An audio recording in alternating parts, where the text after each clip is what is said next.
కాశ్మీర్లో terrorist attack చేసిన place ఇది. వీడియో అసలు మిస్ అవ్వకండి. ఈ ప్లేస్ని పెహల్గామ్ బైసరన్ వ్యాలీ అని అంటారు. ఒక వ్యాలీ గ్రౌండ్ నుంచి మినీ స్విట్జర్లాండ్ అని ఒక ప్లేస్ ఉంటుంది పైన 6 కిలోమీటర్స్ డిస్టెన్స్. మనం హార్సెస్ పైన మాత్రమే వెళ్ళగలుగుతాము. అండ్ ఈ రూట్ కూడా అస్సలు బాగుండదు. అన్ని రాళ్ళు ఉంటాయి. హార్సెస్ మాత్రమే వెళ్ళగలుగుతాయి, లేదా ట్రెక్కింగ్తో మనం వెళ్ళొచ్చు. మనం పైకి వెళ్ళే కొద్దీ లోయలో పడిపోతామేమో అన్నట్టు ఉంటుంది రూట్. చాలా స్లైట్గా ఉంటుంది సైడ్కి. మీరు రీసెంట్గా ఒక 2 డేస్ నుంచి బాగా వింటున్న పేరు ఇది, పెహల్గామ్, జమ్మూ కాశ్మీర్.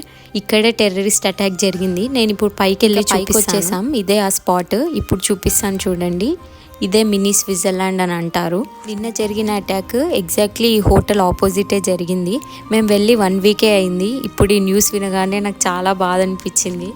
టైం లేక నేను ఈ వీడియోస్ ఎడిట్ చేయలేదు, కానీ ఇలాంటి టైంలో అప్లోడ్ చేయాల్సి వస్తుంది అనుకోలే.